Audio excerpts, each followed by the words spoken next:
सच्चे वाक़ये पर मबनी है जो 2001 में पेश आई। ये कहानी न सिर्फ आपके दिल में खौफ पैदा करेगी बल्कि एक सबक भी देगी कि माफूकुल फितरत ताकतों से खेलना कितना खतरनाक हो सकता है। तो कहानी शुरू करते हैं।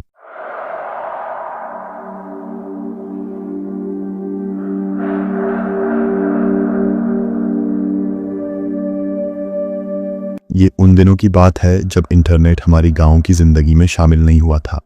शाम के वक्त हम 4 दोस्त, मैं, वसीम, मुश्ताक और सलीम गपशप के लिए बाहर बैठा करते थे। गर्मियों की रातें थीं, बिजली मामूल के मुताबिक गायब रहती और हमारा वक्त दोस्तों की बातों, किस्सों और कहानियों में गुजर जाता। एक रात हमारी गुफ्तगू का मौजू जिन्नात के किस्से बन गए।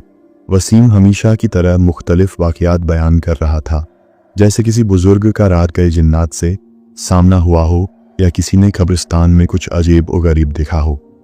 हम सब इन्हिमाक से सुनते रहे, सिवाय सलीम के, जो इन कहानियों का मजाक उड़ाने लगा।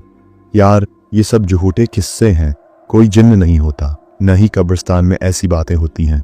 सलीम की बातों ने वसीम को गुस्सा दिला दिया। वसीम ने मुस्कुराते हुए कहा, अगर तुम्हें इतना यकीन है कि जिन्नात कुछ नहीं करते तो एक शर्त लगाओ। अगर तुम फलां कब्र पर ये गंदा रूमाल रखकर और उसके ऊपर एक ईंट रखकर वापस आ गए तो मान लेंगे कि जिन्नात कुछ नहीं करते। सलीम ने फौरन जवाब दिया, अगर मैं ये कर आया तो? वसीम ने चैलेंज कबूल करते हुए कहा, तो हम तुम्हें शहर के किसी भी होटल में खाने की दावत देंगे। मुझे ये शर्त शुरू से ही गलत लग रही थी।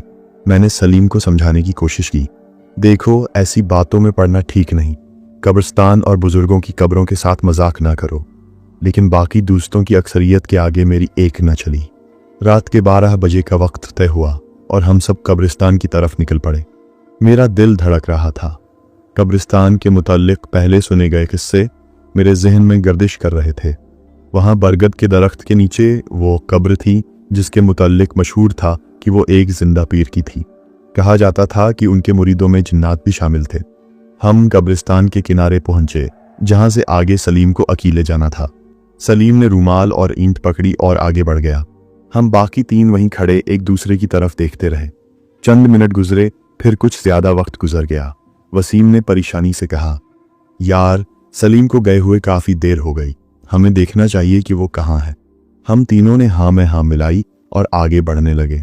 जूं हम बरगद के दरख्त के करीब पहुंचे, एक अजीब सी आवाज सुनाई देने लगी।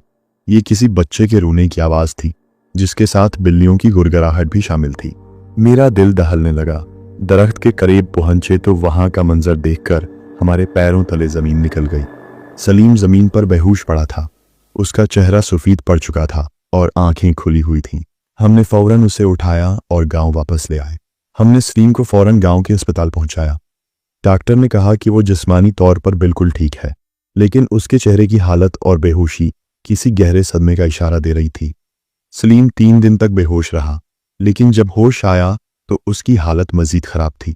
वो बोलना चाहता था, लेकिन उसकी जबान जैसे बंद हो चुकी थी।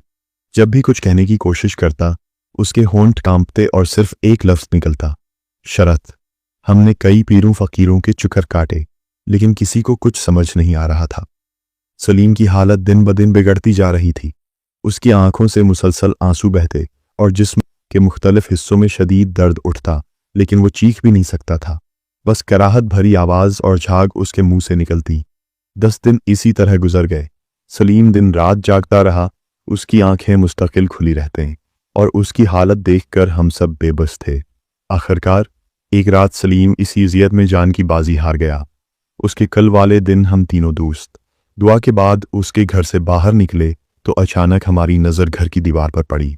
हमारी आंखें हैरत और खौफ से खुली की खुली रह गईं। वहां वही गंदा रुमाल धरा हुआ था जो सलीम कब्र पर रखने गया था। हम तीनों का दिल खौफ से धड़क रहा था।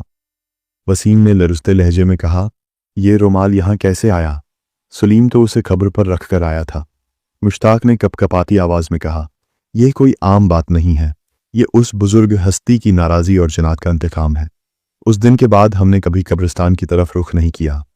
आज तक ये बात एक राज ही है कि उस रात सलीम के साथ क्या हुआ, लेकिन हम सब ने एक बात हमेशा के लिए समझ ली, माफूकुल फितरत ताकतों से खेलना मौत को दावत देने के मुतरादिफ है।